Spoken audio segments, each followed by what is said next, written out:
kid, Mango himself, what would you guys say is unique about his playstyle? I think the most unique thing about Mango is we only know and we only believe whatever he says about himself. So, Mango, would you like to tell us who you are? Because none of us know.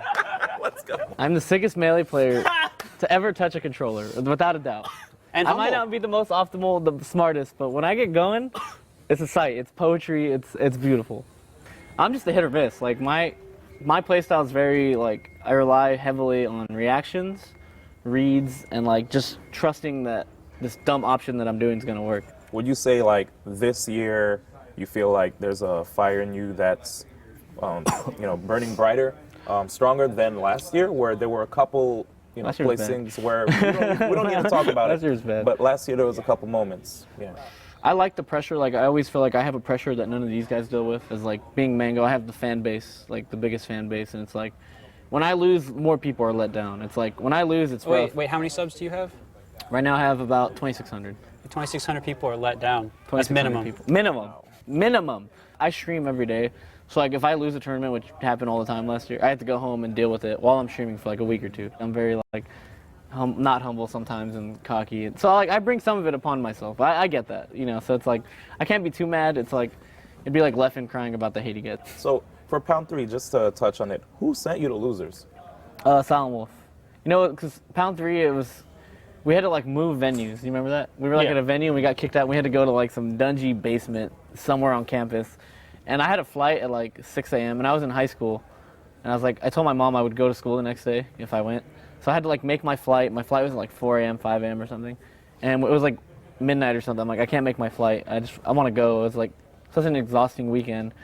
And then I lost to Silent Wolf. And then I was trying to lose in losers, but I couldn't lose. Like I was just playing and I would try to lose and I would just win. And then I got to Asin. I haven't heard this version of it before. No, I didn't want to go. I played Fox in a few sets. Green's Fox did it. Point is, I got to Asin, and I'm like, man, Asin's, at the time, one of the legends. Like, he's one of the top 5. And I'm like, I might as well try against Asin.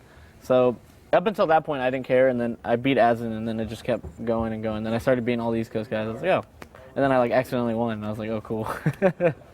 Joseph Marquez and C9 Mango. What's the comparison between the two? Would you say that there's a parallel where the lines never touch, or same person, baby? Yeah, it's the same person. Same person, baby. Yeah, no, it's a lot of the same. In Mango's game style, he's a hit or miss, all or nothing. All or nothing. And it's pretty much you in all your life, whatever you do. You just go for whatever you think is the best for the situation being. Playing against Mango, it's more like if the train is coming at you and you're not ready, then you're dead. You gotta dodge the train. And if you can dodge the train long enough so it slows down, that's when you can go in. Yeah. Can we have Kevin talk about my game style real quick? It's my favorite thing to hear Kevin talk about the way I play. Let's hear it. It's beautiful. Just listen. So I'm gonna keep this. All right. So I recognize what I'm feeding into here. So I gotta keep it short.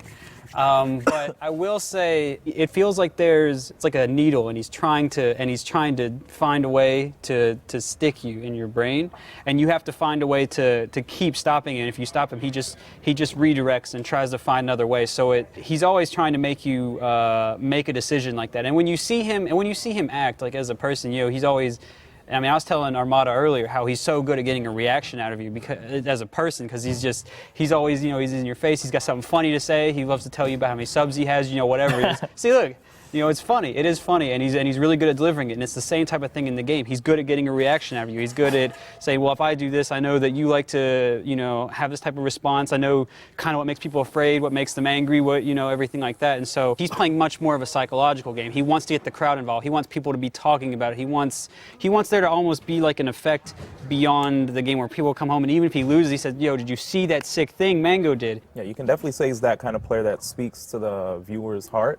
Like the true fan of Smash, because then they'll just start all chanting his name, win or lose. They'll always chant his name.